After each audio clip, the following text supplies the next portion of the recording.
इतिहास की पुस्तक दूसरा भाग अध्याय 25। इतिहास की पुस्तक दूसरा भाग अध्याय 25। अमस्याह का राज्य। जब अमस्याह राज्य करने लगा तब वह 25 वर्ष का था और यरूशलेम में 29 वर्ष तक राज्य करता रहा। और उसकी माता का नाम यहोअद्दान था जो यरूशलेम की थी। उसने वह किया जो यहोवा की दृष्टि में ठीक है, परंतु खरे मन से न किया। जब राज्य उसके हाथ में स्थिर हो गया तब उसने अपने उन कर्मचारियों को मार डाला जिन्होंने उसके पिता राजा को मार डाला था, परंतु उसने उनके लड़के वालों को न मारा, क्योंकि उसने यहोवा की उस आज्ञा के अनुसार किया जो मूसा की व्यवस्था की पुस्तक में लिखी है कि पुत्र के कारण पिता न मार डाला जाए और न पिता के कारण पुत्र मार डाला जाए।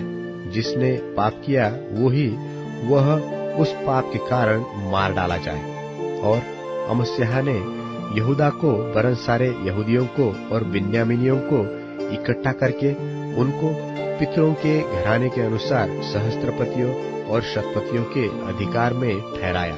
और उनमें से जितनों की अवस्था 20 वर्ष की अथवा उससे अधिक थी, उनकी गिनती करके 3 लाख भाला चलाने वाले और ढाल उठाने वाले बड़े बड़े योद्धा पाए। फिर उसने 1 लाख इस्राएली शूरवीरों को भी 100 किक्कार चांदी देकर बुलवा रखा। परंतु परमेश्वर के एक जन ने उसके पास आकर कहा, हे राजा, इस्राएल की सेना तेरे साथ जाने न पाए, क्योंकि यहोवा इस्राएल अर्थात एप्रैम की कुल संतान के संग नहीं रहता। यदि तू जाकर पुरुषार्थ करे और युद्ध के लिए हियाव बांधे, तो भी परमेश्वर तुझे शत्रुओं के सामने गिराएगा, क्योंकि सहायता करने और गिरा देने दोनों में परमेश्वर सामर्थ्य है।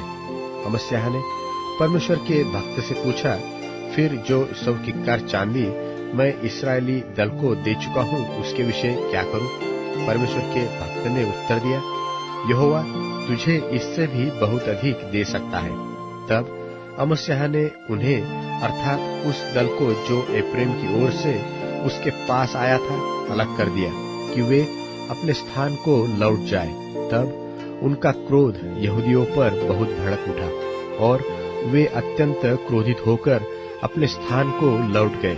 परंतु अमस्याह हियाव बांधकर अपने लोगों को ले चला और लोन की तराई में जाकर 10,000 सेईरियों को मार डाला। और यहूदियों ने 10,000 को बंधुआ करके चट्टान की चोटी पर ले गए और चट्टान की चोटी पर से गिरा दिया, सो वे सब चूर चूर हो गए। परंतु उस दल के पुरुष जिसे अमस्याह ने लौटा दिया कि वे उसके साथ युद्ध करने को न जाए, शोम्रोन में बेथोरोन तक यहूदा के सब नगरों पर टूट पड़े और उनके 3,000 निवासी मार डाले और बहुत लूट ले ली। जब अमस्याह एदोनियों का संहार करके लौट आया, तब उसने सेईरियों के देवताओं को ले आकर अपने देवता करके खड़ा किया और उन्हीं के सामने दंडवत करने और उन्हीं के लिए धूप जलाने लगा। तब यहोवा का क्रोध अमस्याह पर भड़क उठा और उसने उसके पास एक नबी भेजा, जिसने उससे कहा, जो देवता अपने लोगों को तेरे हाथ से बचा न सके, उनकी खोज में तू क्यों लगा है? वह उससे कह ही रहा था कि उसने उससे पूछा, क्या हमने तुझे राजमंत्री ठहरा दिया है? चुप रह, क्या तू मार खाना चाहता है? तब वह नबी यह कहकर चुप हो गया कि मुझे मालूम है कि परमेश्वर ने तुझे नाश करने को ठाना है, क्योंकि तूने ऐसा किया है और मेरी सम्मति नहीं मानी।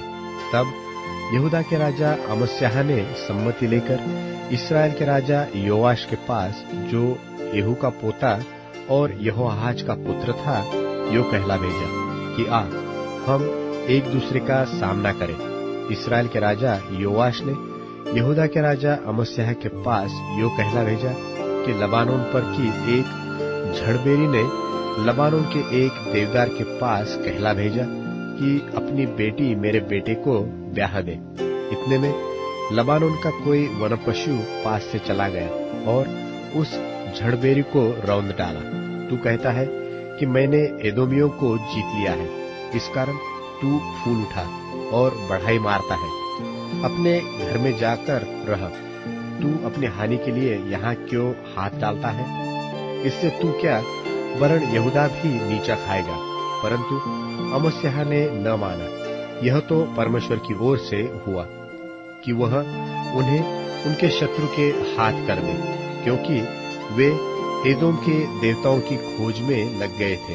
तब इस्राएल के राजा योआश ने चढ़ाई की और उसने और यहूदा के राजा अमस्याह ने यहूदा देश के बेतशेमेश में एक दूसरे का सामना किया और यहूदा इस्राएल से हार गया और हर एक अपने अपने डेरे को भागा।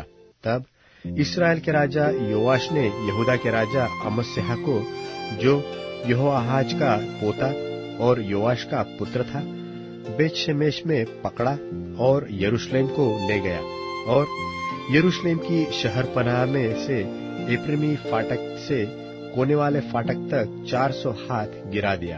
और जितना सोना चांदी और जितने पात्र परमेश्वर के भवन में ओबेदेदोम के पास मिले और राजभवन में जितना खजाना था, उस सबको और बंधक लोगों को भी लेकर वह शोम्रोन को लौट गया। यहोआहाज के पुत्र इस्राएल के राजा योआश के मरने के बाद योआश का पुत्र यहूदा का राजा अमस्याह 15 वर्ष तक जीवित रहा।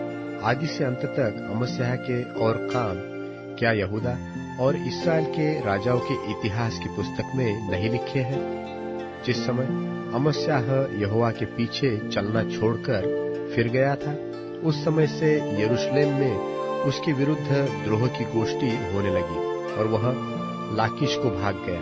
सो दूतों ने लाकीश तक उसका पीछा करके उसको वहीं मार डाला।